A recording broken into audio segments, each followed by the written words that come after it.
자, 이제 마지막 시간이네요. 어떻게 첫날이었는데 아마 수업을 안 들으시다가 들으시는 분들은 굉장히 힘든 시간이었습니다. 8시간 정도 수업을 들었습니다. 내일도 마찬가지로 또 8시간이거든요. 수업이 공지가 지금 나가 있는데 시간표를 아마 주던가요? 아마 드릴 겁니다. 드릴 건데 제가 미리 말씀드리면 오늘하고 내일 하면 2번이죠. 그 다음에 다음 주 토일은 쉬고 그 다음 주 토 수업합니다. 그 다음 토요일이 며칠이죠? 혹시?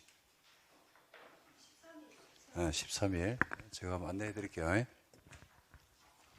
오늘이 토요일 29일이죠. 그죠? 그 다음에 일요일 30일이죠. 그 다음에 휴강 5월 6일이죠. 7일 휴강. 그 다음에 6일이니까 7일 더하면 13일이네요. 13 수업. 그 다음에 20일 수업. 그 다음에 14 수업. 21일 그쵸 수업. 그 다음에 27일이 27, 28, 29가 원래 아니었는데 부처님 오신 날이 28일이죠. 그래가지고 대체 공휴일 요때는 그 휴강입니다. 그리고 28일은 수업입니다.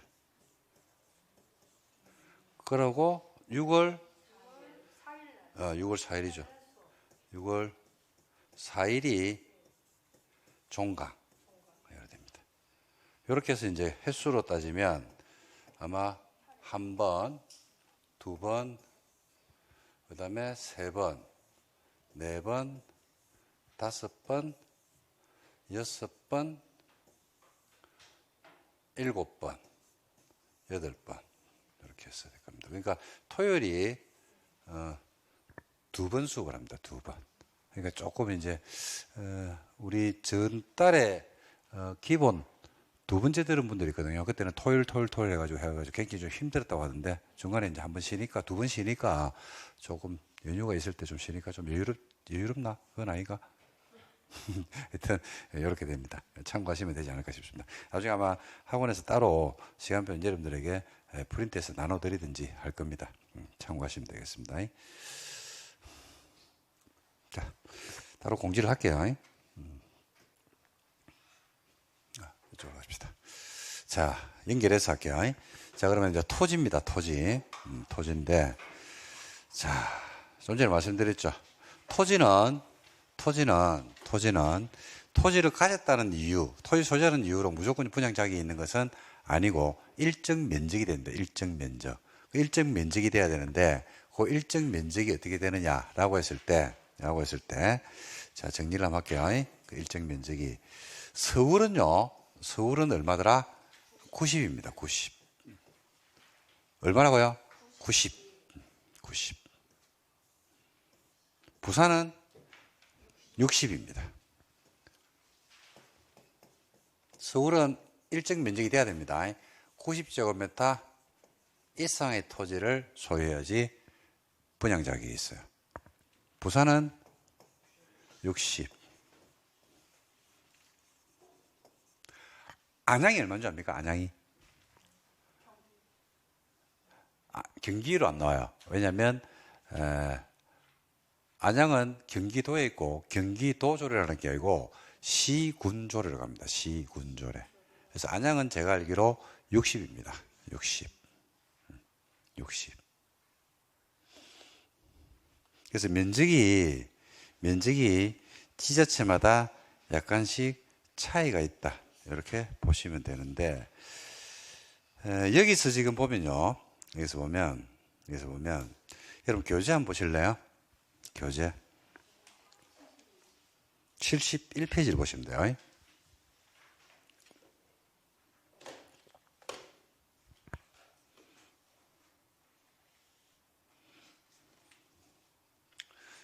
11. 여기 보면 면적이 나오죠, 그죠? 면적이 나옵니다. 주거지역 얼마입니까? 주거지역 얼마? 90이죠. 90. 상업지역이 얼마로 되어 있어요? 150이죠. 그러니까 주거지역은 90만 가지고 있어도 좁은 자격이 있어요. 상업지역은 얼마를 가진답니까? 150이죠. 좀 이상하지 않나요?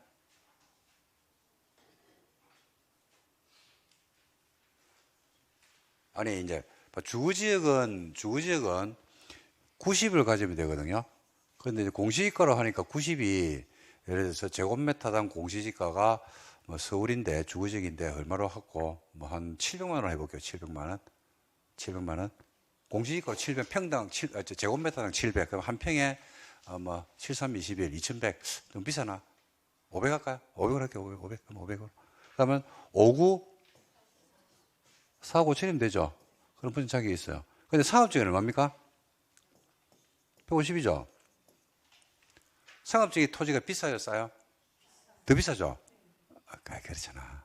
주거지역은 예를 들어서 제곱미터당 500으로 계산했거든요. 상업지역은 얼마로 계산했고? 1000만 원으로 해볼까? 그럼 얼만데? 15억이네. 그 상식적으로 생각해보면, 주거지역보다는 상업적인 면적이 더 작아야 되는 거 아닌가 싶은 생각이 안 드나요? 아이가, 내만 그렇게 생각하나? 그죠? 그렇지 않습니까? 그죠? 그래서 요 면적이 이제 무슨 면적이냐면, 부산을 보면 알 수 있는데, 주거지역 60, 상업공업 150, 녹지 200 이렇게 돼 있죠. 공인중개사 공부하신 분들은 이 숫자를 알 겁니다. 유명한 숫자거든요. 주거지역 60, 상업공업 150, 녹지 200 이라는 숫자가, 공인중개사 공부하신 분들 이 숫자가 무슨 숫자입니까? 공인중 공부하신 분들, 학교하신 분들 많잖아요. 이게 갑자기 고개를 숙이면서 나 아니다, 나 아닌데 나 공부 안 했는데 이러지 말고. 이게 건축법에 있는 대지 분할제한 면적이에요. 건축법에 가면 대지 분할제한 면적이 있거든요. 건물이 있는 대지는 너무 작게 분할하면 안 된다. 그게 주거지역 60, 상업공업 150, 녹지 200, 기타 60이고, 뭐라고 되냐면 건축조례에 따른 대로 되거든요. 건축조례. 그죠? 그래서 분양 자격을 주는 면적을 건축조례에 따른다라고 위임을 했고, 건축조례에 가니까 이렇게 돼 있어요. 그래서 이렇게 나오는 겁니다.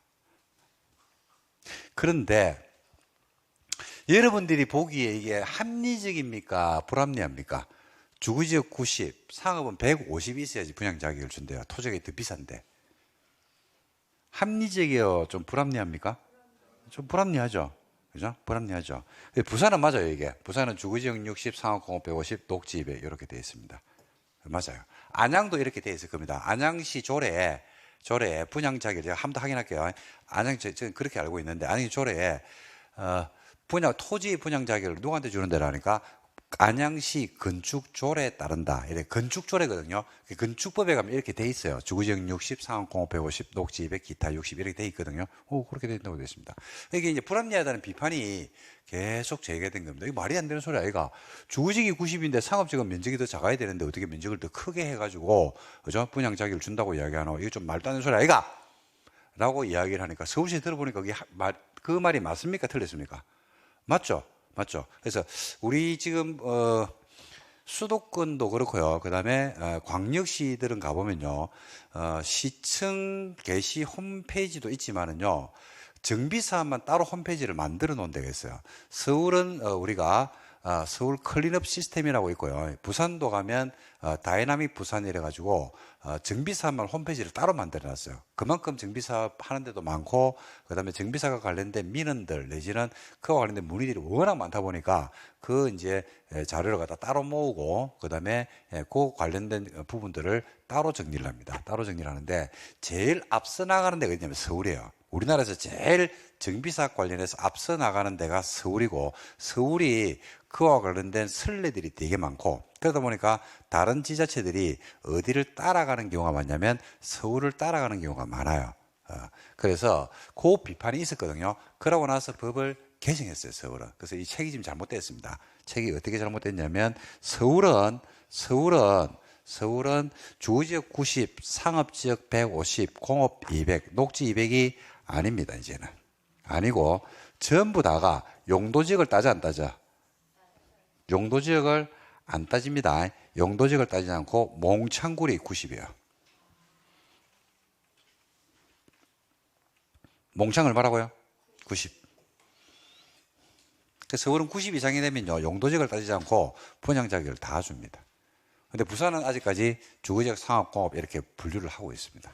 그래서 지자체마다 이 다르기 때문에 여러분들이 만약에 재개발 지역인데 토지만 구입을 하시죠. 그러면 그 토지가 어느 지자체에 속했는지를 반드시 확인하셔야 됩니다.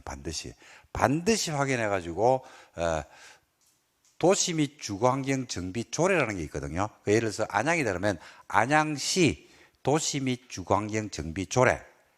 서울이면요, 서울특별시 도시 및 주거환경 정비 조례에 들어가면 그 법제처에 가면 있습니다. 법제처에 가면 있는데 거기에 들어가면 그 내용을 여러분들이 확인을 할 수가 있습니다. 그래서 그 부분을 여러분들이 확인하고 여러분들이 보시면 됩니다. 그래서 일단 여러분들이 여기서 이제 말씀드릴 거는 서울은 요 면적이 아니고 몽창구리 얼마더라? 90. 부산은 이게 맞아요. 부산, 울산 이렇게 되어 있습니다. 참고하시면 되겠습니다. 자, 그래서 토지를 가졌다고 해서 무조건 분양 자격을 주는 게 아니고 일정 면적이 돼야 된다. 서울 얼마? 90, 안양 60. 이렇게 여러분들이 기억하시면 되겠습니다. 됐습니까? 네. 자, 그 다음에 이제 또 하나 더 할까요? 건물만 가지고 있어도 돼야 안 돼요? 되죠? 가지고 되죠. 자, 그럼 이제 논점. 건물 가지고 있는데, 무허가 건물은 될까 안 될까?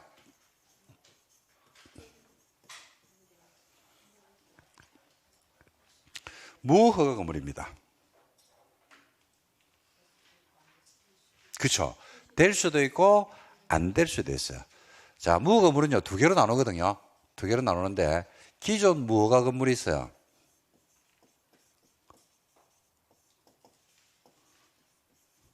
그 다음에 신발생 무허가 건물이라고 했습니다. 용어입니다.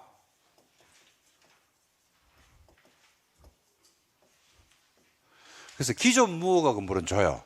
기존에 있는 무허가 건물은 준다 안 준다? 준다. 근데 신발생 무허가 건물은 줍니까 안 줍니까?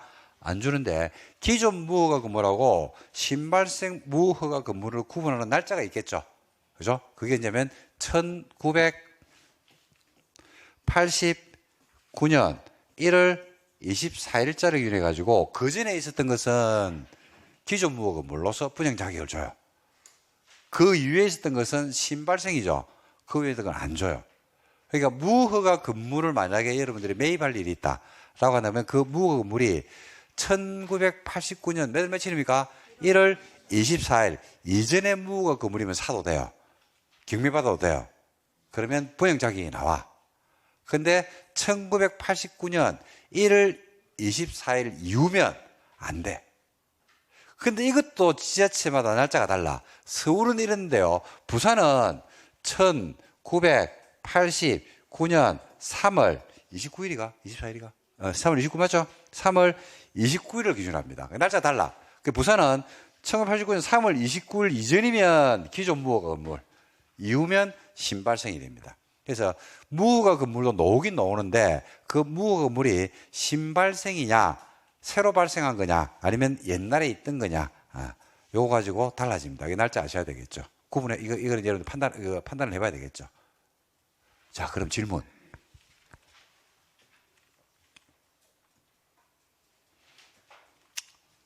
건물이거든요. 주택이 있습니다.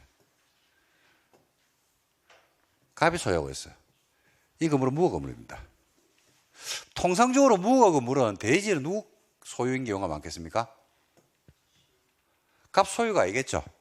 갑 소유면 문제될 거 없죠. 갑은 토지를 가지고 있으니까. 그렇지 않나요? 보통 이런 무허가 건물은 누구 소유인 경우가 많을까요? 그렇지. 국 공유지인 경우가 많겠죠. 또 누구인 소유들이 있냐면요. 누구 소유냐면 문중 소유. 문중이 가지고 있는 경우들도 있어요. 김해 김씨 문중에서 가지고 있단 이런 경우들이 있습니다. 의외로 많습니다. 근데 이런 건물들이 우리나라에는 많다 작다? 많겠죠. 특히 어디 많을까요? 보니까 지금 보니까 면적도 그렇잖아요. 서울은 90인데 토지가 부산은 얼마요? 60. 서울은 무허가물 판정 시기가 89년 1월 24일이거든요. 부산은 언제입니까? 3월 29일이죠. 부산은 뭐 좀 특이하다고 뭐 자꾸 좀 빗나가죠, 부산이. 우리나라에서 무허가물이 어디가 제일 많을까요?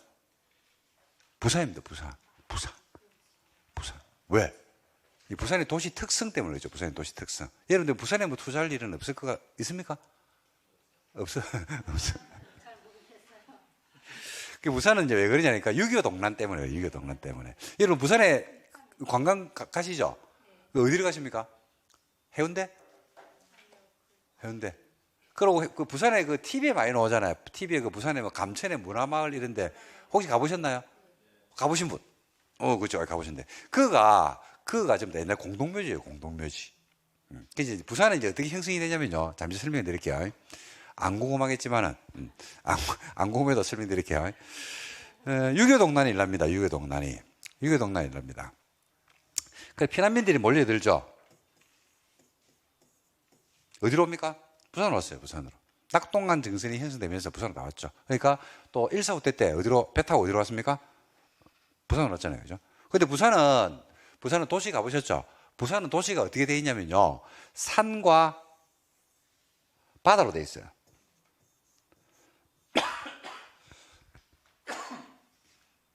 부산에 평지에 땅이 있다 없다?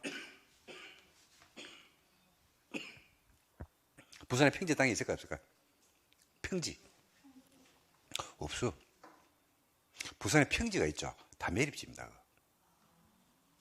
제가 서울에 와가지고 깜짝 놀란 게 아파트가 평지에 있더라고. 와, 뭐 이런 경우가 다 있네 이랬습니다. 신천지네 이랬습니다. 부산 아파트가 전부 다 산에 있거든요. 대부분이 이제 지대가 높아요. 해안이라서.